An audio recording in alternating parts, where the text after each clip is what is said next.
There's a moment most men completely mishandle. A woman, your partner, your sister, your friend, comes to you with a problem, and before she even finishes her second sentence, you're already solving it. You're listing options, you're fixing timelines, you're offering logic, and somehow she ends up more upset than when she started. You tried to help, you genuinely did. So what went wrong? Today we're going to answer that, not just with modern psychology, but through the lens of ancient Stoic philosophy. Because the Stoics understood something about human nature that most men today have completely forgotten. Stay with me. This will change how you show up for every important person in your life. The male default. Fix it. Men are wired, by nature and by upbringing, to be problem solvers. See a problem, analyze it, fix it, move on. And in many areas of life, that instinct is powerful. It builds businesses, it wins wars, it gets things done. But in relationships, emotional relationships, that same instinct becomes a weapon pointed at the wrong enemy. Marcus Aurelius wrote in his Meditations, "First, say to yourself what you would be, then do what you have to do." Most men, when someone shares pain with them, instantly decide, "I would be the one who fixes this." And they act from that identity, immediately, reflexively, without stopping to ask the most important question. What does this person actually need right now? Not what do you think they need? Not what would make you feel useful? What do they need? That pause, that single beat of genuine curiosity before you react, is the most stoic thing you can do in that moment. What she's actually doing's, when a woman shares her problems with you, understand what is actually happening. She is not submitting a work order. She is not filing a complaint that needs resolution. She is not testing your intelligence. She is trusting you with her inner world. Think about what that means. In a world where most people wear masks, perform strength, perform happiness, perform certainty, she is choosing to be real with you. That is not weakness. That is one of the rarest forms of courage. Epictetus said, "We have two ears and one mouth, so that we can listen twice as much as we speak." And yet the average man, the moment someone he cares about begins to speak about pain, is already preparing his response. He's half listening. He's problem cataloguing. He's rehearsing his answer. And she feels it. Women are extraordinarily perceptive about this. The moment you stop truly listening, she knows. And what she hears in that moment is not, "I care about you." What she hears is, "Your feelings are a problem I need to get rid of." The Stoic principle of presence. The Stoics placed enormous value on something they called prosoche, self-attention, present awareness, not distracted, not reactive, fully here.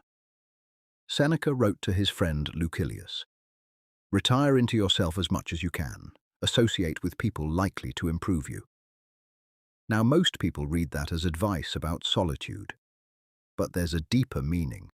To retire into yourself means to become so grounded, so still, so present, that when someone else's storm arrives, you do not get swept away by it.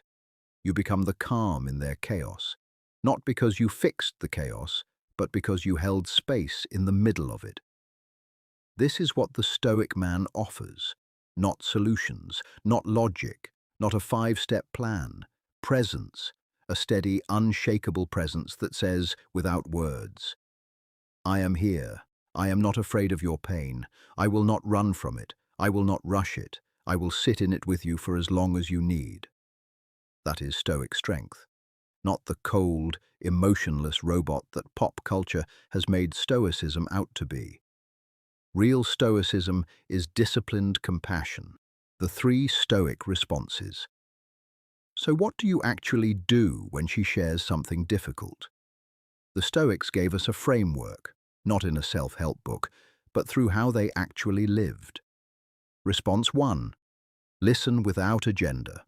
Marcus Aurelius governed millions of people. Generals came to him with crises. Citizens came to him with grievances. His reputation was that he made every person feel heard before he made any decision. He did not listen to respond. He listened to understand. When she speaks, your only job in that first moment is to understand her world as she experiences it. Not as you would experience it, as she does. Put down your phone, turn toward her, make eye contact, breathe slowly. Your calm, regulated body language physically calms her nervous system. This is science and stoicism meeting in the same place. Response 2. Ask before you advise. This is simple, almost embarrassingly simple, and yet almost no one does it. Before you offer a single solution, ask one question. Do you want me to just listen, or would it help if I shared some thoughts? That question does more for a relationship than any advice you could ever give. It says, I see you as someone with agency. I respect what you need.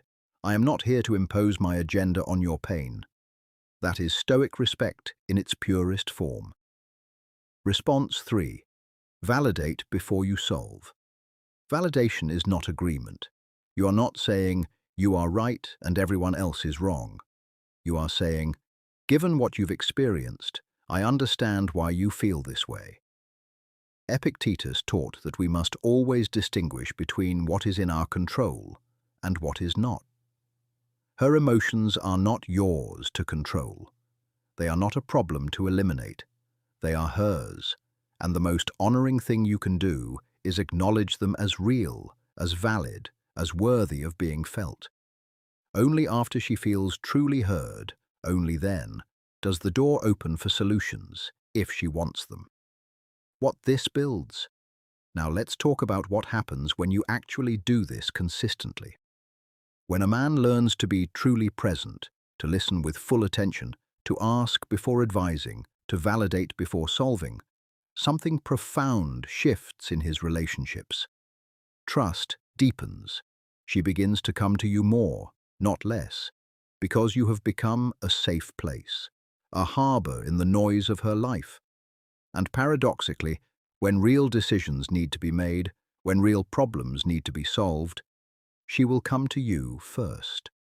Because you've earned that position, not by being loud, not by being dominant, not by having all the answers, but by being safe. The Stoics understood that real influence, real leadership, is never taken by force. It is given by those who trust you. Marcus Aurelius led the most powerful empire in the ancient world. And the people closest to him described him not as commanding, but as present, as genuinely, fully, attentively there. Here is what I want you to take from today. When the woman in your life comes to you with her pain, she is not asking you to be Superman. She is asking you to be human, to sit with her in the mess of it, to not flinch, to not rush away toward solutions, to simply stay. The Stoics called the highest human virtue arete, excellence of character. And in this moment, in this quiet, unglamorous, ordinary moment of just listening, not in grand gestures, not in heroic speeches, right here, in this conversation. So the next time she comes to you, breathe, listen, ask, stay. That is the Stoic man.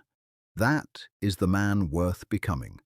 If this spoke to something in you, share it with a man who needs to hear it.